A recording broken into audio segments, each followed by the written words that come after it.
નમસ્કાર મિત્રો, આપની YouTube channel step up with એમપીમાં હું મહેન્દ્ર આપ સૌ મિત્રોનું હાર્દિક સ્વાગત કરું છું. તો મિત્રો, સૌપ્રથમ તો બધાને માફી માંગુ કે ગઈકાલે સાંજે લેક્ચર ના આવી શક્યું કારણ કે રેકોર્ડિંગ પ્રોબ્લેમ હતો અને થોડું નસીબ ખરાબ એવું કે આજ સવારે 5 વાગે ઉઠીને પણ હું લેક્ચર ચાલુ કર્યું તો એમાં ઓડિયો રેકોર્ડિંગ ના થયું. બરાબર, તો છતાં લેક્ચર હવે આપણે ત્રીજું લેક્ચર પાર્ટ 3 ધાતુના ત્રીજી વખત રેકોર્ડ કરી રહ્યા છીએ.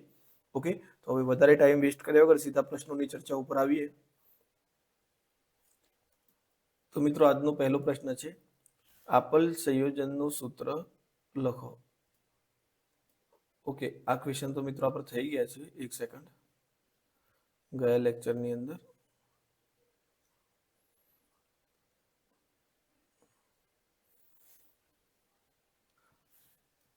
ના મિત્રો, મેં 2 વાર રેકોર્ડ કર્યું એટલે મને એવું લાગે છે, પણ આપણે અહીંયા જ છીએ. બરાબર, તો સંયોજનનું સૂત્ર લખો, બેરિયમ સલ્ફેટ. ઓકે, સલ્ફેટ તો મિત્રો આપણને ખ્યાલ જ છે કે SO4 આવશે અને બેરિયમનું Be, એટલે થઈ જશે BaSO4. ઓકે, ચલો આગળ જઈએ. સંયોજકતા એટલે શું? તો મિત્રો મેં તમને કીધું હતું કે જે બાહ્યતમ કક્ષામાં જેટલા ઇલેક્ટ્રોન હોય 7 હોય તેની સંયોજકતા 1 થશે, કારણ કે એને 8 કરવાના છે. 6 હોય તેની સંયોજકતા 2 થશે. બરાબર, ઇન શોર્ટ એની જોડાવાની ક્ષમતા, જેના બાહ્યતમ કક્ષામાં 7 હશે એની જોડાવાની ક્ષમતા 1 ની છે, 6 હશે એની 2 ની છે, 5 હશે એની 3 ની છે, 1 2 3 હશે તો જે છે એ આપી દેશે, એટલે એમની અનુક્રમ 1 2 3 જ થશે. બરાબર, તો કોઈ પણ તત્વની બીજા તત્વ સાથે સંયોજવાની શક્તિ કે ક્ષમતાને સંયોજકતા કહે છે. ઓકે, આગળ વધીએ. આપેલ સંયોજનનું સૂત્ર લખો, કેલ્શિયમ બ્રોમાઇડ. તો આપણને ખબર છે મિત્રો, કેલ્શિયમનો પરમાણુ ક્રમાંક કયો છે? 2 8 8 2. બરાબર, એટલે અહીંયા થશે CaBr2. કારણ અહીંયાથી આપણને એ પણ ખ્યાલ આવે કે ભાઈ બ્રોમિનની સંયોજકતા કેટલી હશે? તો 1 હશે. કેમ? કારણ કે અહીંયા કેલ્શિયમ જોડે 2 હાથ છે. કેલ્શિયમ જોડે કેટલા હાથ છે? 2 હાથ. અને 2 બ્રોમિન આવે છે, મતલબ બ્રોમિન જોડે કેટલા હાથ હશે? એક જ હાથ હશે. બરાબર, તો અહીંયાથી તમને ખબર પડે કે ભાઈ બ્રોમિનની સંયોજકતા 1 થાય. કેટલી થશે? 1. ઓકે, આગળ વધીએ. આપેલ સંયોજનનું સૂત્ર લખો, કેલ્શિયમ ઓક્સાઇડ. તો એ તો આગળ વારંવાર ચર્ચા થઈ ગઈ છે, CaO. શું થઈ જશે મિત્રો? CaO. આને ક્વિક લાઇમ પણ કહેવામાં આવે છે. આગળ, આપેલ સંયોજનનું સૂત્ર લખો, ફેરસ સલ્ફાઇડ. જો મિત્રો, સલ્ફાઇડ હશે તો ખાલી S આવશે, અને સલ્ફેટ હોત તો SO4 આવત. સલ્ફેટ હોત તો SO4 આવતું. બરાબર, ફેરસ સલ્ફાઇડ એ જ કે જે વાસિંડાની વાસ ધરાવે છે. બરાબર, ઓકે, તો આપેલ સંયોજનનું સૂત્ર ફેરસ સલ્ફાઇડનું થશે FeS. ઓકે, જો સલ્ફેટ હોત તો SO4 લાગતું. બરાબર, આગળ વધીએ. અણુ એટલે શું? તો તત્વ કે સંયોજનોનો નાનામાં નાનો કણ જે સ્વતંત્ર અસ્તિત્વ ધરાવે છે. અહીંયા મિત્રો ધ્યાન આપજો. જો તમને આપણને અત્યાર સુધી ખ્યાલ હતું કે નાનામાં નાનો એક કણ પરમાણુ છે, પણ મિત્રો પરમાણુ સ્વતંત્ર અસ્તિત્વ ધરાવતો નથી. ઉદાહરણ તરીકે તમે કોઈ પણ સંયોજનનો અણુ લો, H2O. તો H2O છેલ્લામાં છેલ્લો અણુ છે જે પાણીનો અણુ છે. બરાબર, પણ જો એના પરમાણુ ઉપર જશો તો એ તો સ્વતંત્ર નથી. H2 અને ઓક્સિજન બંને અલગ અલગ છે. બરાબર, તો એક હાઇડ્રોજનનો અણુ છે ને, સોરી, એક હાઇડ્રોજનનો પરમાણુ છે ને એક ઓક્સિજનનો પરમાણુ છે. તો કહી શકાય કે સ્વતંત્ર અસ્તિત્વ ધરાવતા ન હોય તો પરમાણુ આવે, જો સ્વતંત્ર અસ્તિત્વ ધરાવે એના સંદર્ભમાં વાત કરીએ તો અણુ આવશે. ચલો આગળ વધીએ. આપેલ સંયોજન લખો, બિસ્મિથ નાઇટ્રેટ. બરાબર, તો નાઇટ્રેટ માટે NO3 ધ્યાન રાખજો. બરાબર, અહીંયા નાઇટ્રેટની સંયોજકતા 3 છે. બરાબર, કેટલી છે? 3. સંયોજકતા 3 છે એટલે બિસ્મિથની કેટલી થશે? 1 જ થશે. બરાબર, કારણ કે જુઓ, NO3 ના 3 હાથ થાય તો પછી બિસ્મિથ એકલો જોડાય છે, તો Bi અને Bi. ઓકે, સોરી મિત્રો, અહીંયા થોડી મિસ્ટેક થઈ ગઈ. એક સેકન્ડ હું રિમૂવ કરી દઉં.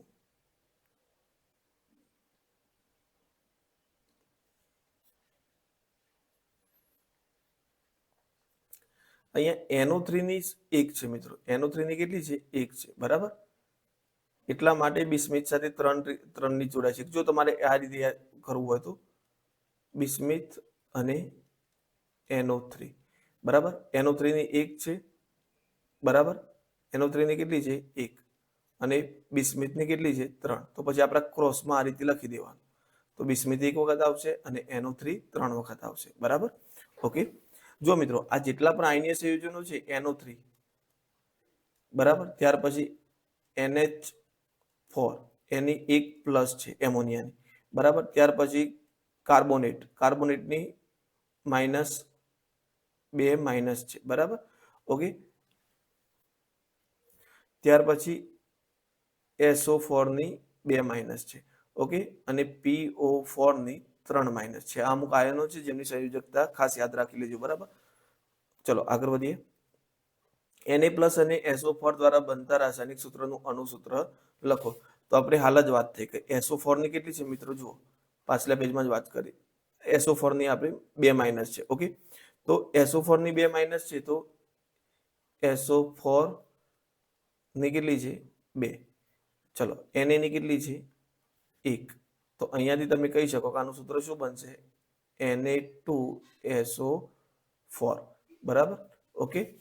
તો જુઓ અહીંયા આપણું જવાબ આવી ગયો Na2SO4. જો સંયોજકતા ખ્યાલ હશે તો તમે આસાનીથી એનું અણુસૂત્ર બનાવી શકશો. ચલો આગળ વધીએ. બહુપરમાણુય આયન એટલે શું? તો આપણે જે હમણાં જ વાત કરી, આ બધા આયનો કેવા છે મિત્રો, બહુપરમાણુય. એક કરતા વધુ પરમાણુઓ ભેગા થાય છે અને ઉપર વીજભાર ધરાવે છે. એક કરતા વધારે પરમાણુઓ છે અને વીજભાર ધરાવે છે બરાબર, તો એને શું કહેવાશે, બહુપરમાણુય કહેવાશે બરાબર. તો જુઓ એક કરતા વધુ પરમાણુઓ ધરાવતા અને ચોખ્ખો વીજભાર ધરાવતા આયનને બહુપરમાણુય આયન કહે છે. આગળ વધીએ. આણ્વીય દળ શોધો. કાર્બન ડાયોક્સાઇડનો તો ઓકે, કાર્બનના કેટલા છે 1, ઓક્સિજનના કેટલા છે 2, કાર્બનનો 12, ઓક્સિજનનો 16, તો 12 એકા 12 અને 16 દુ 32, તો કેટલું થઈ જશે 44 યુનિફાઈડ માસ બરાબર. આગળ વધીએ. CaCO3 લખવામાં થોડી પેલી થઈ છે. સંયોજનનું નામ, તો મિત્રો આનું નામ થશે કેલ્શિયમ કાર્બોનેટ. જોડે જોડે આગળ ચર્ચા કરી હતી એનું પણ નોંધી લો. CaHCO3 હોય તો એને કહેવાશે કેલ્શિયમ બાયકાર્બોનેટ. શું કહેવાશે, કેલ્શિયમ બાયકાર્બોનેટ, ઓકે. ચલો આગળ વધીએ. CO2 માં કાર્બન અને ઓક્સિજનનો દળનો ગુણોત્તર 3:8 આપેલો છે. જો આ કાર્બન છે ને ઓક્સિજન છે બરાબર, 3:8 સ્વરૂપમાં આપેલો છે. જો કાર્બન 6 ગ્રામ લેવામાં આવે તો ઓક્સિજન કેટલો લેવો પડે? તો જુઓ મિત્રો એની વાત કરીએ. અહીંયા જો તમે કાર્બનને 6 ગ્રામ લો છો તો 3 ને કેટલા વડે ગુણો તો 6 થાય, 2 વડે, બસ. તો 8 ને પણ 2 વડે ગુણી નાખો તો 8 દુ કેટલું થઈ જશે 16 ગ્રામ, ઓકે. તો આપણો જવાબ થઈ જશે 16 ગ્રામ. આગળ વધીએ.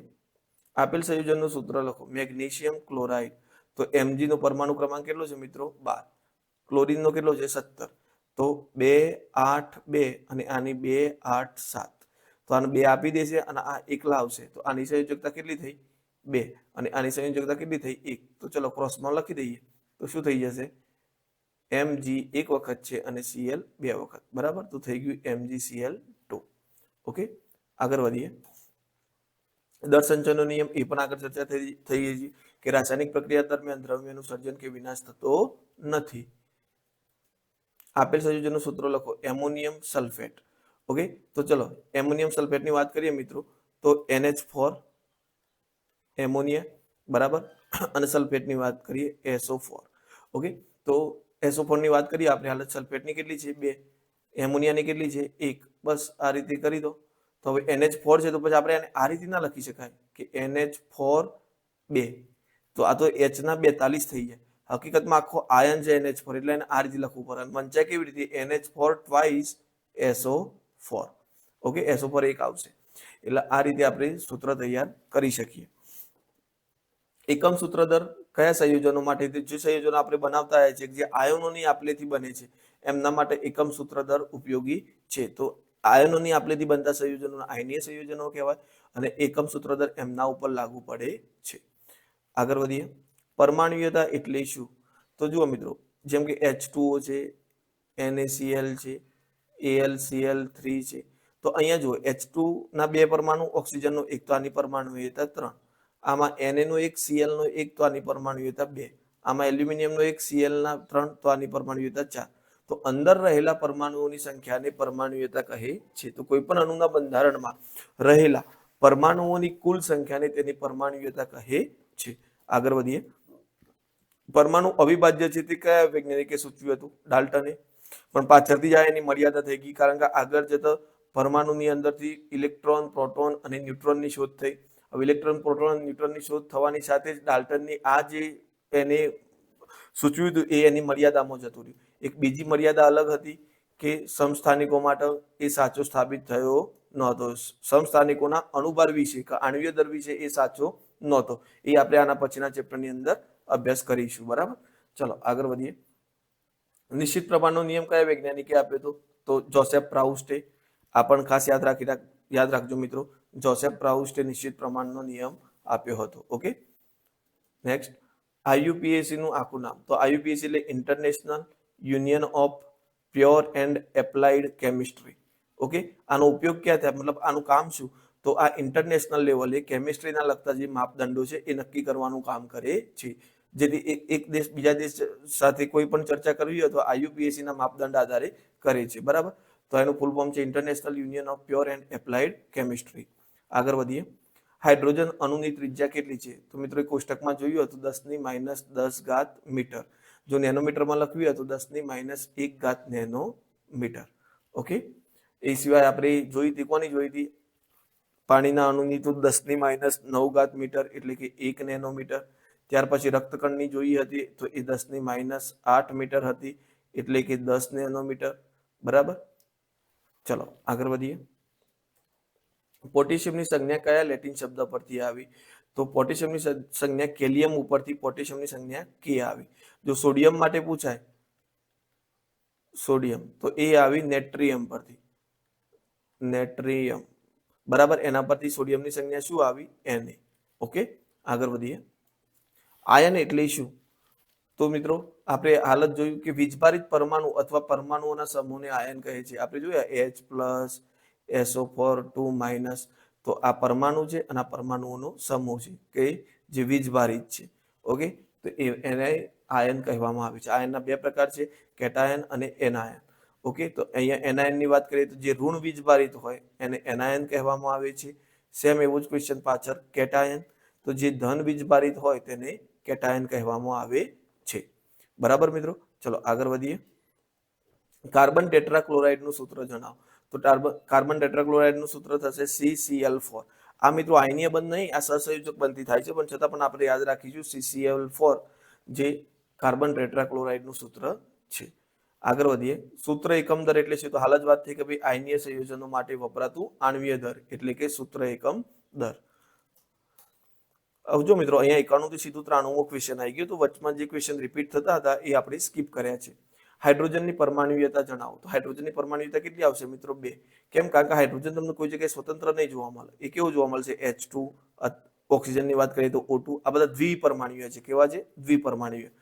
એક પરમાણુની વાત કરીએ તો જે નિષ્ક્રિય વાયુઓ છે, નિષ્ક્રિય વાયુઓ છે જેમ કે નિયોન, હિલિયમ, આર્ગોન, ઝેનોન. બરાબર, જે બધા નિષ્ક્રિય વાયુઓ છે એમની પરમાણુયતા 1 આવશે. બાકી બધા આ એક પરમાણુ એકલ અવસ્થામાં ના જોવા મળે. તમને હાઇડ્રોજન H2, બરાબર, કારણ કે હાઇડ્રોજનની બાહ્યતમ કક્ષામાં 1 ઇલેક્ટ્રોન હોય, એ બીજા હાઇડ્રોજનની 1 હોય, એટલે બંને ભેગા થઈને બાહ્યતમ કક્ષા કેટલી બનાવો? 2 બંધ બનાવો બાહ્યતમ કક્ષામાં. કારણ કે જો બાહ્યતમ 2 બંધ નહીં, સોરી 2 ઇલેક્ટ્રોન બાહ્યતમ કક્ષામાં 2 ઇલેક્ટ્રોન હોય તે નિષ્ક્રિય થઈ જાય, એટલે આ બંને આ રીતે કરશે. બરાબર, તો H એટલે આ રીતે H2 નું નિર્માણ થાય. બરાબર, તો એ કેવું આવશે? દ્વિપરમાણુય. આગળ વાત કરીએ. આર્ગોનની પરમાણુયતા કેટલી છે? હાલ જ વાત થઈ નિષ્ક્રિય વાયુઓની પરમાણુયતા કેટલી હોય મિત્રો? 1. આર્ગોન કેવો વાયુ છે? નિષ્ક્રિય વાયુ છે. આગળનો ક્વેશ્ચન, Na2O સોડિયમ ઓક્સાઇડમાં રહેલા આયનોના નામ આપો. તો કયા કયા રહેલા છે? સોડિયમ અને ઓક્સિજન. બરાબર, અને સોડિયમનો આયન થશે Na+ અને ઓક્સિજનનો આયન થશે O2-. આ આયનો આધારે જેમની સંયોજકતા આપણે નક્કી કરીએ છીએ. તો સૂત્ર કેવી રીતે બન્યું? Na અને O. તો Na ની કેટલી છે? 1. ઓક્સિજનની કેટલી છે? 2. તો આ રીતે જુઓ તો Na2O એટલે કે સોડિયમ ઓક્સાઇડ. AlCl3 નું પૂરું નામ જણાવો. તો એલ્યુમિનિયમ અને ક્લોરીનનો ક્લોરાઇડ. તો શું થઈ જશે? Aluminium chloride. આ સૂત્રનું નિર્માણ પણ જોઈ લઈએ આપણે. એલ્યુમિનિયમનો પરમાણુ ક્રમાંક કેટલો છે? 13. 13 હોય તો પહેલી કક્ષામાં 2, 8, 10 થઈ ગયા, તો બાહ્યતમ કક્ષામાં કેટલા આવ્યા? 3. તો આની સંયોજકતા 3. ક્લોરીનની વાત કરીએ તો 2, 8 અને 7. ઓકે, તો આની પણ એકની જરૂર છે એટલે આની સંયોજકતા 1 થશે, એટલે ક્લોરીન કેટલો આવશે 1. આ 3 આપી દેવાનો છે અને આ 1 લેવાનો છે એટલા માટે. ઓકે, તો એલ્યુમિનિયમ અને Cl3, તો AlCl3. બરાબર. ચલો આગળ જઈએ. પોટેશિયમ સલ્ફેટનું નામ, સોરી, K2SO4 નું નામ જણાવો. તો પોટેશિયમ ને SO4 આવે એટલે સલ્ફેટ યાદ જ રાખવાનું મિત્રો. તો પોટેશિયમ સલ્ફેટ. બરાબર. પોટેશિયમનો પરમાણુ ક્રમાંક 19, તો શું થઈ જશે મિત્રો? 2 8 8 1. અને SO4 નું સંયોજકતા કેટલી છે? આની સંયોજકતા 1 છે પોટેશિયમની, તો 1. અને SO4 ની કેટલી થઈ? 2. તો K2SO4. બરાબર. આગળ વાત કરીએ. પોટેશિયમ નાઇટ્રેટનું નામ જણાવો. તો પોટેશિયમ નાઇટ્રેટ. બરાબર. આ પોટેશિયમ અને NO3 આવે એટલે નાઇટ્રેટ યાદ રાખીશું. ઓકે, ચલો આગળ વધીએ. NH3 નું આણ્વીય દર જણાવો. તો N અને H કેટલા છે? 3. તો 1 ગુણ્યા 14 અને 3 ગુણ્યા 1. બરાબર. તો 14 વત્તા 3 એટલે કેટલું થઈ જશે? 17 યુનિફાઈડ માસ. બરાબર, 17 યુનિફાઈડ માસ. આગળ ચર્ચા કરીએ. O2 નું આણ્વીય દર જણાવો. O2 ઓક્સિજનનું આણ્વીય દર. તો મિત્રો ઓક્સિજનનું આણ્વીય દર કેટલું થશે? તો ઓક્સિજનના અહીંયા 2 અણુ છે. બરાબર. તો O2 એટલે 2 ગુણ્યા ઓક્સિજનનું 100, 32 યુનિફાઈડ માસ. બરાબર. ચલો આગળ જઈએ. મેગ્નેશિયમ ફોસ્ફેટનું રાસાયણિક સૂત્ર લખો. તો Mg3PO4 ટ્વાઇસ. આપણને ખબર છે કે મેગ્નેશિયમ 12 છે પરમાણુ ક્રમાંક એટલે 2 8 2. આની સંયોજકતા 2. PO4 ની કેટલી થશે? આપણે થોડી વાર પહેલા ચર્ચા કરી હતી 3. તો આને ક્રોસમાં લઈ જશો એટલે Mg3 અને PO4 થ્રાઇસ. બરાબર. ચલો આગળ વધીએ. H2S બરાબર માં કેટલા પરમાણુ હોય છે? તો જુઓ, હાઇડ્રોજનના કેટલા આપેલા છે મિત્રો? 2. સલ્ફરના 2. અને સલ્ફરના કેટલા આપેલા છે? 1. તો બંનેનો સરવાળો થઈને શું જવાબ આવશે? 3. બરાબર. આગળ વધીએ. એમોનિયમ નાઇટ્રાઇટનું સૂત્ર લખો. તો જુઓ, એમોનિયમ NH4 અને NO2 આ બંનેની NH4 એમોનિયાની 1 છે, નાઇટ્રેટ NO2 ની 1 છે સંયોજકતા, એટલે સીધું સૂત્ર બનશે NH4NO2. બરાબર. ચલો આગળના ક્વેશ્ચન તરફ જઈએ. કયા કિસ્સામાં નિશ્ચિત સંરચનાનો નિયમ લાગુ પડતો નથી? તો સમસ્થાનિકના કિસ્સામાં મિત્રો. એ આપણે આગળના ચેપ્ટરમાં જોઈશું કે સમસ્થાનિકો હોવા છતાં પણ વજન થોડું ઘણું બધાનું બદલાતું રહે છે. ઓકે, એટલે ત્યાં આગળ નિશ્ચિત સંરચનાનો નિયમ લાગુ પડતો નથી. ઓકે, એમાં ફેરસ ઓક્સાઇડ અલગ અલગ રીતે બને છે, એ આપણે આગળ ચર્ચા કરીશું. પણ હાલ પૂરતું યાદ રાખજો કે નિશ્ચિત સંરચનાઓ માટે, સમસ્થાનિકો માટે નિશ્ચિત સંરચનાનો નિયમ લાગુ પડતો નથી. ચલો આગળ જઈએ. એક સેકન્ડ, મને માઇક ચેક કરવા દો ને કે લાસ્ટ ટાઈમ જેવું ના થાય પાછું. કોબાલ્ટ નાઇટ્રેટનું સૂત્ર. તો CONO3 ટ્વાઇસ. બરાબર. તો જો કોબાલ્ટનું 2, NO3 નું 1 એટલે ક્રોસમાં જશે એટલે શું થઈ જશે? CO. હું આ 2 ને 1 કહું છું મિત્રો, સંયોજકતા કહું છું. બરાબર. NO3 twice. બરાબર. આયનોની સંયોજકતા તો તમારે યાદ જ રાખવી પડશે. એમ છતાં જે તત્વો છે એ રેન્ડમલી જે 1 થી 20 તત્વો છે તો તમે યાદ કરી લેશો, પણ બધા તત્વો 1 થી 18 તત્વોની આપણને યાદ રહેવાની નથી. તો જે યુઝ કરવામાં આવે તો એમની યાદ નોટ ડાઉન કરતા રહેવાનું. જેમ કે કોબાલ્ટની અહીંયા 2 આવે. બરાબર. એટલે જે તત્વો આપણે ધ્યાને આવે એનું આપણે નોટ ડાઉન કરતું રહેવાનું સંયોજકતા. ચલો આગળ જઈએ. મિથેનોલનું આણ્વીય દળ શોધો. તો કાર્બન કેટલા છે મિત્રો? 1. હાઇડ્રોજન કેટલા છે? 3 ને 1 4. તો હાઇડ્રોજન 4 અને ઓક્સિજન. તો કાર્બન 1, હાઇડ્રોજન 4 અને ઓક્સિજન પણ 1. કાર્બનનું 12, ઓક્સિજનનું 1. બરાબર. અને બરાબર, સોરી, અને ઓક્સિજનનું 16. તો 12 એકા 12, 4 એકા 4 અને 16.